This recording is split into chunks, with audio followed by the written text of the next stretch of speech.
'Cause I don't wanna lose you now. I'm looking right at the other half of me. The vacancy that's out in my heart is a space and now you're home. Mga kapatid, ihari po natin ang pananamisang ito sa pag-isang dibdib ng ating mga kapatid na sina John Mark and Daya Ramos at Rachel Marie Asilo Dalisa. You're my mirror, whoa. My mirror staring back at me. Whoa. I couldn't get any bigger, whoa, with anyone else beside of me. Whoa. And now it's clear as this promise that we're making two reflections into one. 'Cause it's like you're my mirror, whoa. My mirror staring back at me, staring back at me. Oh. Show me how to fight for now.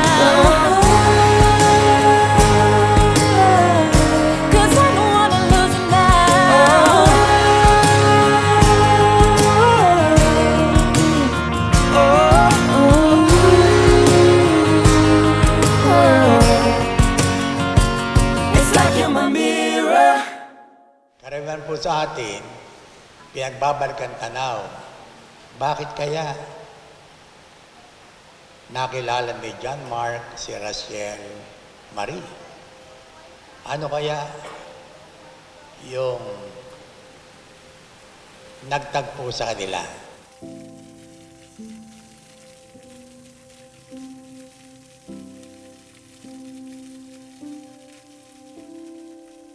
Merong time na parang sure na ako na okay na ako kahit wala akong makasama habang buhay. Tapos dumating siya nang hindi ko siya hinahanap.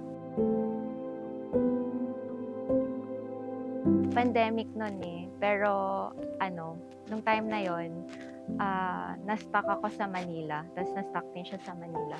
So, nagkakamustahan after nung hindi matuloy yung ibang set na dive. Tapos yun, parang nakakatuwa lang siya kausap kasi magaan yung loob ko sa kanya.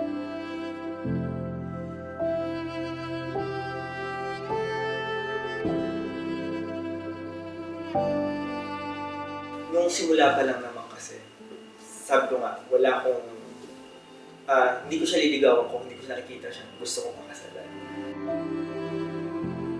Rachel, bukal ba sa iyong loob may pagparito upang makasandibdib sa Jam na iyong pakamamahalin at paglilingkuran habang buhay?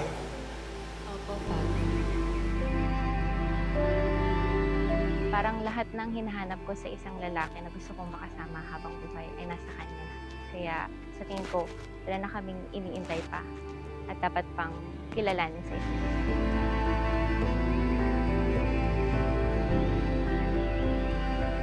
Thank you sa lahat, sacrifices, sa tulong na binigay niyo sa akin.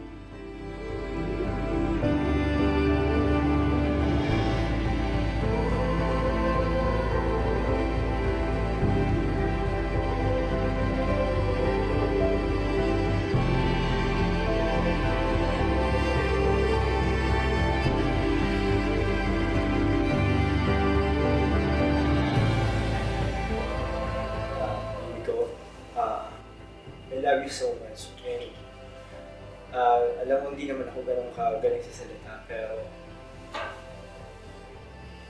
I'm so lucky to have you so much.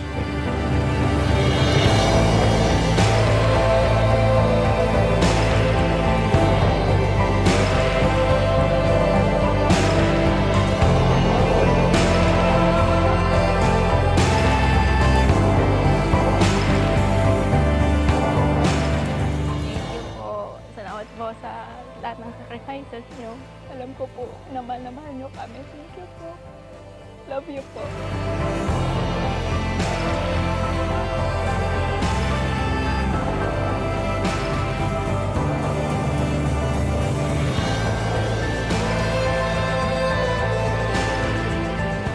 Baby, salamat sa lahat.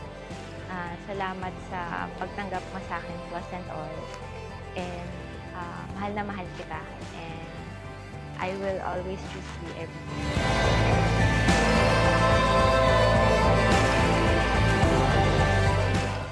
Baby ko, I love you so much more than a word could ever express. And I am honored to stand here today as your husband.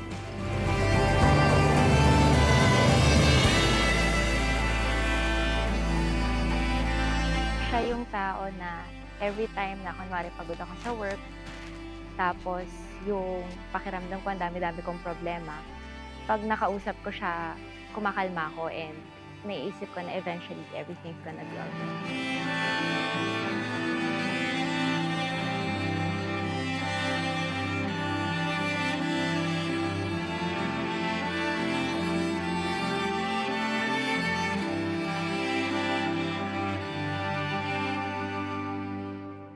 Hindi ako makapaghintay na gugulin ang natitirang bahagi ng aking buhay kasama ka and build a future full of love, laughter, and affection.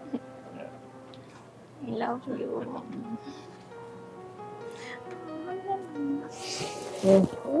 Windows down on my favorite street. Sunset in the rear view, got nowhere to be. For a moment we feel Nakakabahan. Okay lang yan. and nothing but a t-shirt and ripped up jeans. We are free. Can you feel it too? It's nights like these that only prove. And this is when the moments turn to memories. And this is when the future gets so clear to see. And this is when tonight becomes a masterpiece. And this is when the moments turn to memories. JM, you are my greatest serenity. I was already settled, convinced that I may not end up with someone. But then, you came into my life and won my heart. You are my peace, my home, and my forever. I love you very much, baby ko.